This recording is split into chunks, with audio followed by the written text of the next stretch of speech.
Al-Fatihah. Bismillahirrahmanirrahim. Keputusan Bahsul Masail Rabu 11 Dzulqa'dah 1444 Hijriah 31 Mei 2023 Masehi. Masalah ada dua jamaah di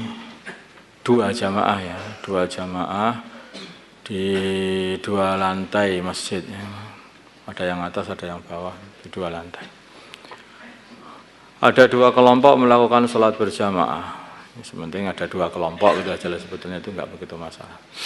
Ada dua kelompok melakukan sholat berjamaah, salah satunya di lantai atas dan satunya di lantai bawah. Ini kejadiannya seperti itu.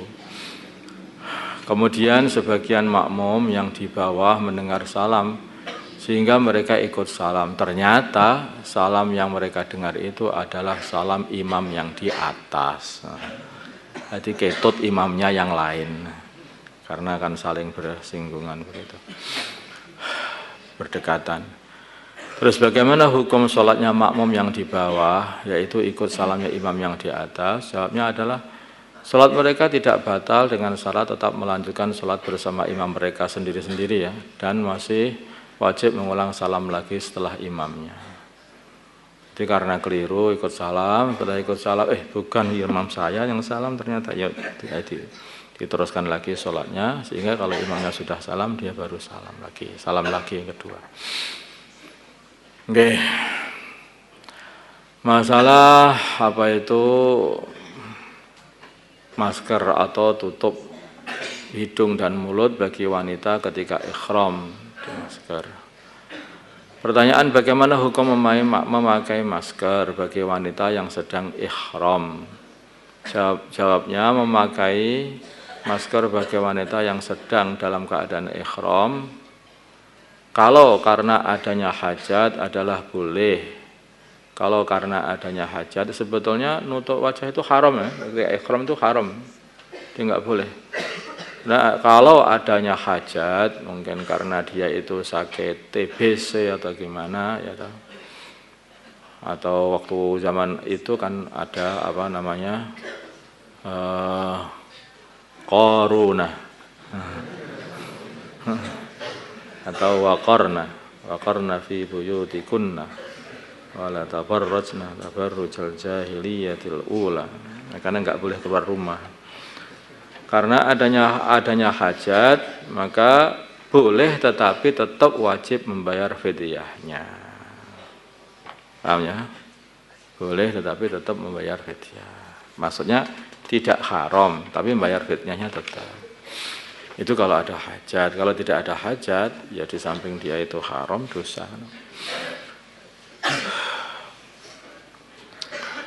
Wanita yang memakai kacamata ketika ihram, hati ini harus diketahui bahwa wajah wanita ketika ihram itu tidak boleh ditutup, haram ditutup. Dan tangannya, dan telapak tangannya itu juga tidak boleh ditutup. Nah, itu masalahnya. Lah kalau menutup itu bagaimana itu? Sekarang kacamata itu termasuk nutupi enggak? Nah, wanita memakai kacamata ketika ihram. Bagaimana hukum memakai kacamata bagi seorang wanita yang sedang ihram? Bagi wanita diperbolehkan memakai kacamata ketika ihram karena tidak menempel langsung dengan wajah, kan masih ada renggangannya kacamatanya. Sehingga tidak wajib membayar fidyah. Tidak membayar fidyah.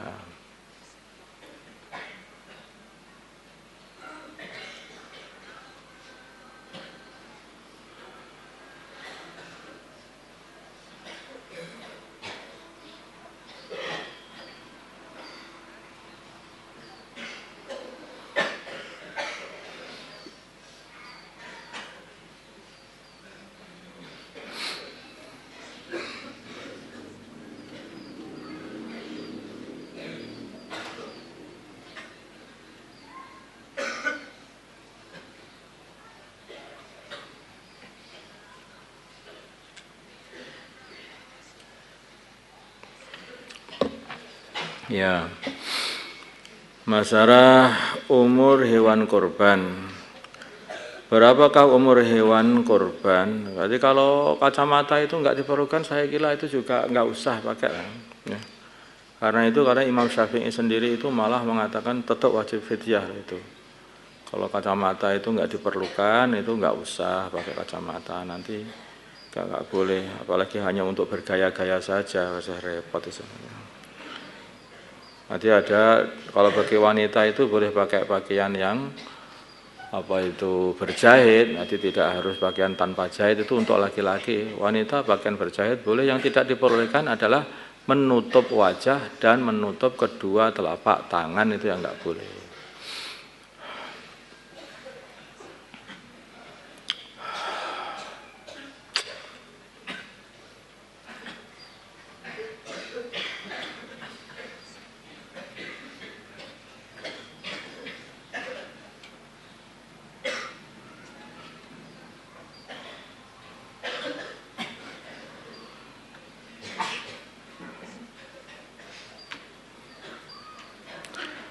Masalah umur hewan kurban.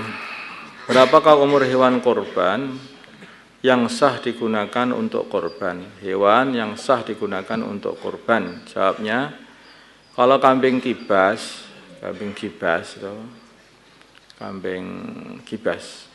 maka berumur 1 tahun sempurna atau sudah poel. 1 tahun sempurna. Sempurna itu artinya sudah 12 bulan lebih, atau pas atau lebih, atau sudah poel.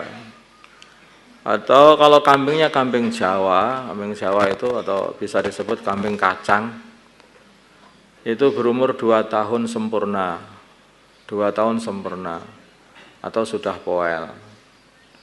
Kalau sapi berumur 2 tahun sempurna, kalau unta berumur 5 tahun sempurna.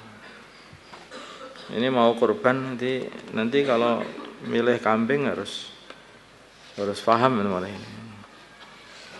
Umurnya segitu. Segera kurban itu hanyalah amalan yang setahun itu hanya sekali. Dan kesempatan setahun sekali ini belum tentu bisa terulang kembali ya. Belum tentu terulang kembali untuk dirimu. Bisa jadi karena kamu tidak ada kesempatan lagi untuk berkorban karena nggak punya, ya. Bisa jadi ada satu permasalahan menjadikan kamu tidak bisa berkorban atau mati. Nah, nggak tahu kan? Makanya kalau kita ini ada kasih kesempatan, itu jangan cepat segera dan diamalkan. Hari ini aku bisa mondok, nanti kalau sudah umur 30 itu udah nggak bisa mondok. Nah, makanya mumpung kesempatan sungguh-sungguh belajarnya. Nanti kalau sudah umur 30 ya dah, 30 atau 25 ke atas itu sedang cepat-cepat nikah. Mumpung masih ganteng. Nah, ada jelek nanti nggak laku. Cepat-cepat nikah. Nah, nanti kalau sudah umur 40 itu, sebelum umur 40 itu sudah persiapan juga. Dibiasakan amal-amal agama itu sudah lengkap. Salat qabliyah, ba'diyah, isyraq, duha, awabin, salat tasbih, salat tahajud, sedekah. Itu semua rukun Islam tunaikan, dan juga sunnah-sunnahnya ditunaikan. Berarti puasa Ramadan dan puasa-puasa sunnah mumpung masih kuat. Suatu hari nggak kuat loh itu. Kalau udah tua juga nggak kuat juga. Mumpung masih kita ini punya duit seperti sedekah. Mumpung masih sehat dibuat amalan. Berbeda loh kalau orang itu masih sehat, orang itu masih muda dibuat amalan, itu berbeda kalau orang sudah tua. Karena masa muda itu masa yang kuat, maka khusus nanti di akhirat itu ada pertanyaan khusus mengenai masa muda. Dibuat kemana kamu masa mudamu? Akan ditanya itu. Ada di antara 4 pertanyaan yang ditanyakan nanti di akhirat adalah masa muda, harta diperoleh dari mana, diinfakkan kemana, kemudian ilmu sudah diamalkan atau belum. Ini 4 perkara ini mesti akan ditanyakan nanti di akhirat. Itu setelah pertanyaan kubur. Nanti di akhirat masih ditanya seperti itu juga. Khusus masa muda. Maka orang muda ini kalau sudah masanya itu dihabiskan untuk ibadah, itu akan dikasih tempat khusus nanti oleh Allah. Di antara 7 orang yang akan dikasih naungan oleh Allah itu adalah pemuda yang tumbuh dalam keadaan selalu ibadah kepada Allah. Wasabun nasya'a fi ibadatillah, imam yang adil, 2 orang yang saling mencintai karena Allah, seorang yang mensedekahkan dengan betul-betul sir sampai tidak ada orang yang tahu, ya ta? Seorang yang beribadah dia ini sampai nangis, orang-orang sama tidur dia nangis di hadapan Allah Subhanahu wa taala. Dan pemuda ini mulai mudanya sudah terus tumbuh dalam kondisi beribadah kepada Allah. Ini orang-orang istimewa. Ini bukan orang biasa, orang-orang istimewa. Jadi itulah, maka mumpung kalian itu muda dan kesempatan itu waktu muda.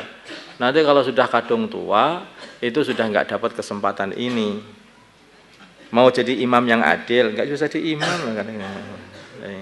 Mau jadi apa? Masih ada satu lagi kesempatannya itu, yaitu 2 orang yang saling cinta mencintai karena Allah, kumpul karena Allah, pisahan juga karena cinta kepada Allah Subhanahu wa taala. Kumpul karena cinta Allah. Jadi siapa ini? Ya orang-orang yang kumpul karena ibadah, berkumpul karena dakwah, itulah orang-orang seperti ini.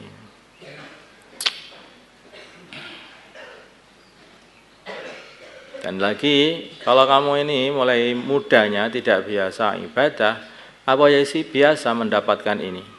Ya, amalan yang tadi. Dan seseorang yang dia itu bermunajat, taqarrub kepada Allah, terus nangis, sampai nangis. Waktu mudanya saja nggak pernah kenal Gusti Allah, masa tuanya jadi wali. Ya itu ya langka. Ya Allah bisa saja buat, tapi itu seperti itu kan langka. Makanya hendaknya itu diamalkan.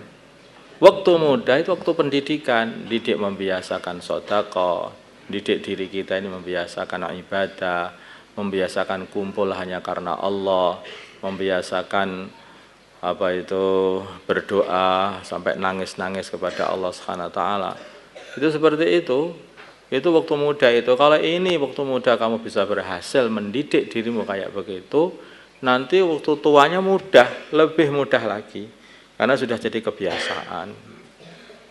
Susah loh, didik diri kita itu susah. Diri sendiri kamu susah. Aku tanya aja. Siapa di antara kalian ini dalam 1 tahun ini tidak pernah meninggalkan sholat jamaah? Angkat tangan. Ayo, siapa sing berani? Berani juga, paling juga nggak ngerti. Jamaah di masjid loh. Bukan jamaah sendiri di kamar nggak kanggo saja. Jamaah di masjid. Ayo. Sof awal. Coba maka coba. Wong kita ini sudah hidup kita di masjid, di pondok, itu saja itu masih ketinggalan sholat jamaah.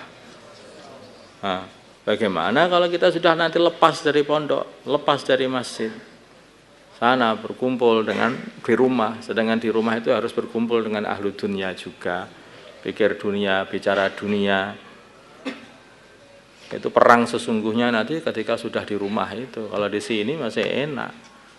Walaupun tidur ada yang membangunkan, ya dah. Walaupun malas tetap ada yang maksa. Sini paling enak di sini. Allahumma shalli ala sayyidina Muhammad wa ala sayyidina Muhammad wa ala sayyidina Ibrahim wa ala sayyidina Ibrahim wa ala sayyidina Muhammad. Allahumma arham wa sayyidina Muhammad, Allahumma ighfir wa sayyidina Muhammad, Allahumma asli. Alih baina qulubi ummati sayyidina Muhammad, Allahumma ansur ummati sayyidina Muhammad. Sallallahu alaihi sayyidina Muhammadin. Alhamdulillah.